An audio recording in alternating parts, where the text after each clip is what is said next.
Hello guys, welcome back to my channel. I am back with 2 new stories. मैं ज्यादा बात तो नहीं करूंगी, सीधा स्टोरी में जाऊंगी। और उससे पहले अगर आपको ये स्टोरी अच्छा लगे तो लाइक, कमेंट एंड शेयर करना मत भूलना। इस चैनल को सब्सक्राइब कर लेना क्योंकि मैं ऐसी स्टोरीज बैक टू बैक लाती रहूंगी। तो फिर चलिए स्टोरी को शुरू करते हैं।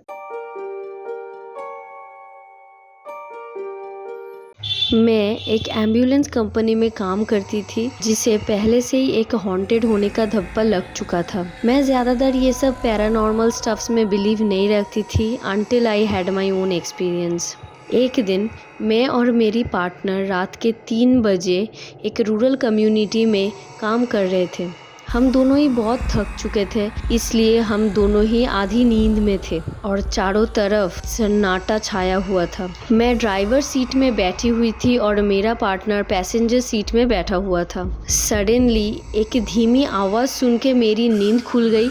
मैंने सोचा कि मेरी पार्टनर शायद कुछ बोल रही थी, इसलिए मैंने उसे कहा ज़्यादा बात ना करने के लिए क्योंकि I was just trying to sleep. उसके ठीक थोड़ी देर बाद एक मेल वॉइस सुन के हम दोनों ही चौंक गए। Oh my God, am I dying? ये आवाज़ सुन के हम दोनों बहुत डर गए और कुछ देर तक एक दूसरे की तरफ देखते रह गए।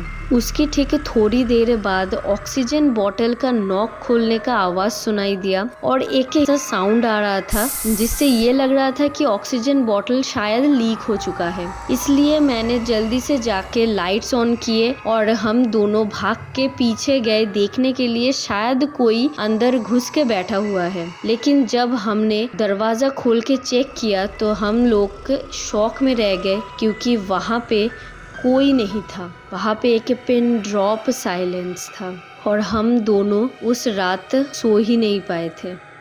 अब जो स्टोरी मैं आपको सुनाने जा रही हूँ, ये स्टोरी सुनकर शायद आपको गूज़बम्स भी आ सकते हैं। कुछ साल पहले की बात है जब मैं एक 1 बेडरूम अपार्टमेंट में शिफ्ट हुई थी जो कि 1930s में बना हुआ था and it was my first time living on my own. कुछ महीने बीत जाने के बाद एक दिन मैं जब अपने काम से घर वापस लौटी और बाथरूम में गई तो मुझे एक स्ट्रेंज सा थिंग दिखा। सीलिंग में एक छेद था जो कि एक वुड से गार्ड किया हुआ था। वो वुड टूटा हुआ दिखा 2 पीसेस में। मुझे बहुत स्ट्रेंज लगा क्योंकि वो वुड बहुत ही ज़्यादा स्ट्रॉन्ग था जिसे सिर्फ ब्रूस ली शायद तोड़ सकता था। तो फिर मैंने सोचा कि लैंडलॉर्ड ने शायद किसी को काम के लिए भेजा होगा अटीक में। लेकिन मुझे डर भी थोड़ा लग रहा था और मुझे लगा someone is up there for sure. तो फिर मैंने उस जगह की पिक्चर क्लिक करके लैंडलॉर्ड को ईमेल कर दिया और उनका रिप्लाई आया, please call me as soon as you are able to.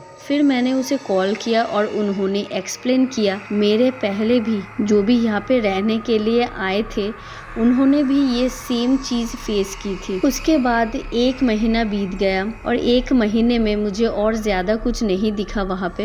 एक दिन सुबह 4 बजे मैं गूज़बम्स के साथ जागी। मुझे ऐसा लग रहा था कि मेरे बॉडी के ऊपर कोई कांस्टेंट हाथ फिरा रहा हो। सब कुछ बहुत साइलेंट था। सडनली मुझे एक ड्रैगिंग साउंड सुनाई दिया। ऐसा लग रहा हो कि कोई घसीट कर कुछ ले जा रहा था। डर के मारे मैं वहीं पे जम सा गया। उसके ठीक 5 मिनट बाद मैं हिम्मत जुटा के अपने बेड से उठी और सारी घर की लाइट जला दी। जब मैं बाथरूम में गई तब मुझे दिखा कि लैंडलॉर्ड ने जो न्यू बोर्ड वहाँ पे लगा के दिया था वो फिर से टूटा हुआ था और वो ड्रैगिंग साउंड भी आना स्टॉप हो गया था। लेकिन एक विस्परिंग साउंड बहुत ही क्लियर आ रहा था, मानो कि कोई बच्चा खेल रहा हो वहाँ पे। अगेन एंड अगेन एक ही बात बोले जा रहा था, It's your turn, it's your turn. It was 5 AM and still dark outside. तो फिर मैंने अपने माइंड को थोड़ा डाइवर्ट करने के लिए टीवी देखना चालू कर दिया। Then suddenly a fuse blew और मेरी पेट बजी किचन से बहुत ज़ोर से आवाज़ करना चालू कर दिया।